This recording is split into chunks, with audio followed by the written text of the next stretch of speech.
welcome back to Vic Ferrari's Garage. We have got a short tech tip for you for your sandrail. It's an upgrade that you can do. It'll save your butt on the trail. So I have had this problem 2 different times. Both times were on Crown King.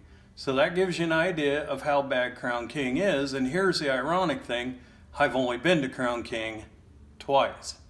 So if you're going to go up there, you better have your stuff in gear because you're going to be walking out if you don't. The first trip, I walked out. The second trip, I lucked out. Let me explain that.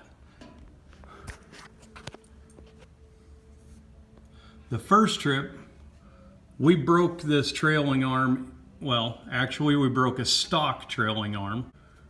We did not have the tools to get this bolt out because they weld a spot weld on the bolt and onto the frame.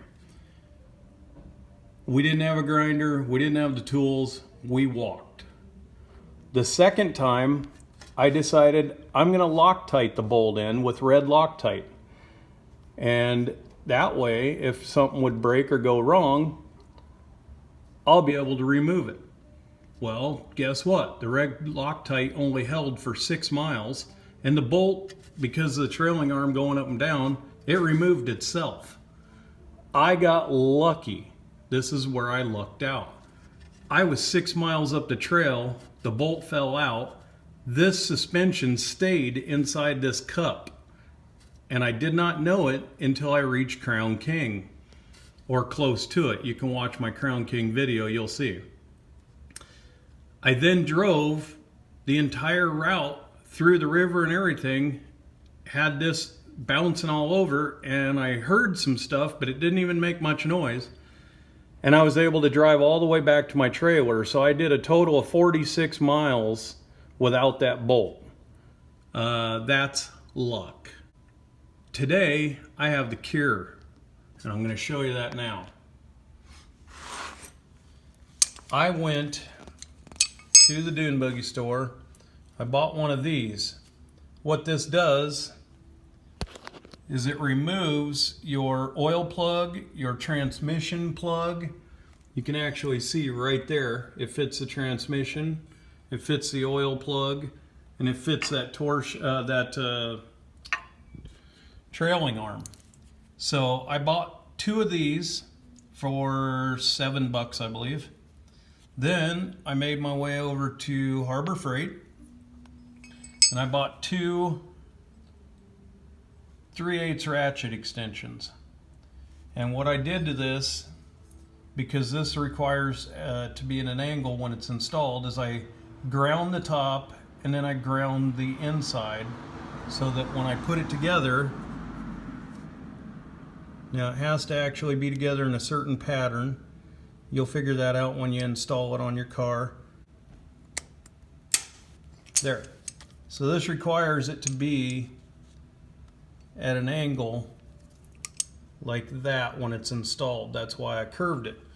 So you're going to need an extension, a tool, and a big old 1/2-inch washer, which I trimmed down, a 1/2-inch bolt, which I also trimmed down, and a lock washer. And here's what we're going to do. So you're going to have this attached to your car so you don't have to stuff your toolbox with junk.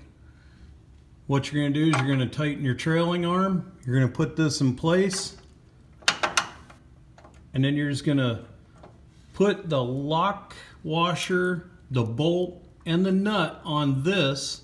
And then you're going to weld it. Once you have it all in place, you're going to weld it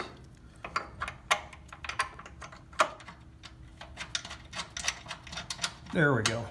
So you're going to put this nut and this bolt together on this. You're going to install it. You're going to hold it up against your torsion bar. And then you're going to weld the bottom side. It doesn't need to be a strong weld. Once you have that,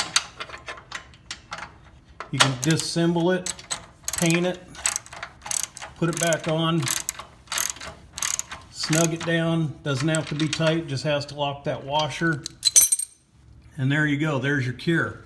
You don't have to have this welded anymore. The bolt can't back out because this is holding it tight like a wrench, and it can't come out because this bolt. So there is the cure to your problem. I hope that helps. Thanks for joining me in Vic's Garage.